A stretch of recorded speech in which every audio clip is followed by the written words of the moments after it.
Reka mwifuriza amahoro n'imigisha uri gukurikirana Umugereka TV. Imana iguhe umugisha kandi uri uw'agaciro. Icyo nkusaba ni ugukora subscribe ugakanda n'akazogera kugira ngo ujye tubona notification yose ya buri video dushyizeho, kugira ujye ubasha kubona amakuru ku gihe ndetse no kumenya ibiri kugenda ku isi vuba kandi byihuse. Ngira ngo nimba ujye ukurikira umuziki wo mu Rwanda, uri kubona ko umuziki wo mu Rwanda uri kugenda utera imbere byihuse kandi byiza binashimishije. Buri muhanzi wo mu Rwanda ari kugenda akora kugira ngo asige undi bari kumwe cyangwa undi muhanzi mugenzi we, ndetse no kugira ngo atere imbere arenge no ku rwego rwo ku Rwanda. Nibyo koko wabyumvise neza. Ngiye tugiye gukomezanya kubana, tugiye kubana mpaka iki kiganiro kirangiye. Icyo ngusaba ni gukora subscribe ndetse ugakora share, ukanakanda like, ugatana comment, ukatubwira ukuntu ikiganiro cyagenze. Uwo tugiye kuvugaho kuri uno munsi yitwa Uworizagwira Florie, benshi bakaba bamuzi nka Yamano, Waboy, Samalaya ndetse n'andi mazina menshi mugiye muzi. Uyu yakoze indirimbo twakwita izamenyekanye cyane, harimo nk'iyo bita Uworizagwira, Bucura, Ndi kwikubita yanakunzwe cyane. Hazamo iyo bita ngo iherutse gusohoka afite na Papa Cyangwe. Hazamo iyo bita Si ibyanjye, indirimbo nayo yakunzwe cyane, ndetse n'izindi nyinshi tutagiye tuvuga, benshi mugiye mumuzi. Urugendo rwe rwa muzika yarutangiye kuva kera. Uyu bivugwa ko ari n'umwana, ashobora kuba afite nk'imyaka itarenze 23, akaba yatangiye umuziki we kera, akaba yagiye anyura no mu bintu bigiye bikomeye kandi bibi byatumye amenya ubwenge ndetse amenya no kwirwanaho, aribyo bitumye agera aha ngaha ageze. Akaba ari umuhanzi ukunzwe muri ino minsi cyane, akaba ari umuhanzi ugezweho ku buryo ugiye usura imbuga nka TikTok, Instagram ndetse n'izindi, usanga kenshi ama-challenge aba ariho ari indirimbo ze. Uyu muhanzi yakoresheje irebanga kugira agere hano. Gusa mbere yuko dukomeza, ndakwibutsa gukora subscribe, ugatera comment, ukalikinga ndetse ukanasharinga kugira tubashe kujyana, ndetse ujye wibuka no gukanda ukazogera kugira ngo ujye ubona notification yawe ikiganiro cyose dushyizeho, buri documentaire yose dushyizeho, kandi ujye ubasha kudushyigikira.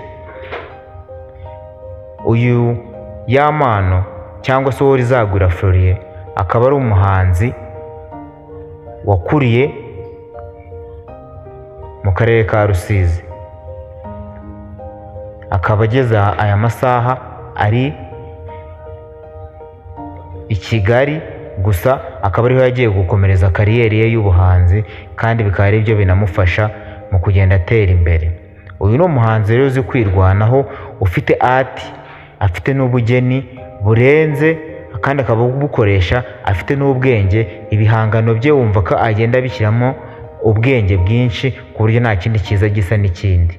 Uyu ni umuhanzi utajya upfa gushora amafaranga menshi mu bihangano bye, ahubwo kubera ubwenge n'ubushishozi no kwitondera igihangano cye abishyiramo, nibyo bituma gikundwa ndetse kikaba cyiza, ndetse ukumva ko buri gihangano gitandukanye n'ikindi.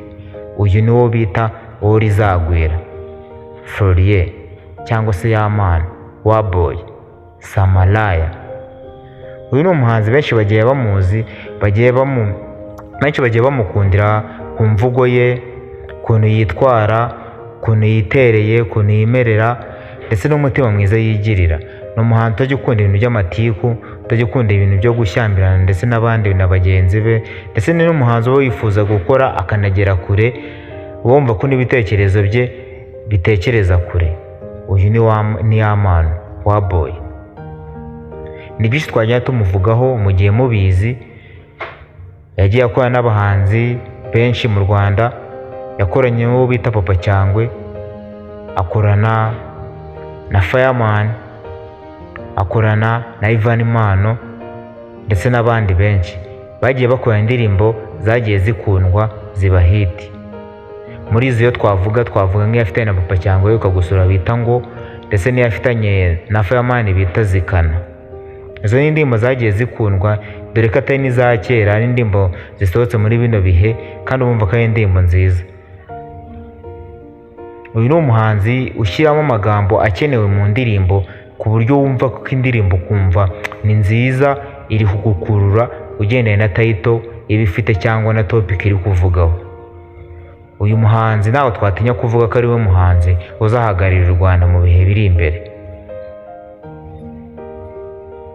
Icyo nagusaba ni ukugenda ukadukurikirana ku mbuga zacu izo arizo zose, ni ku Mugereka TV, ndetse ugakomeza kuduteza imbere no kudufasha. Murakoze cyane.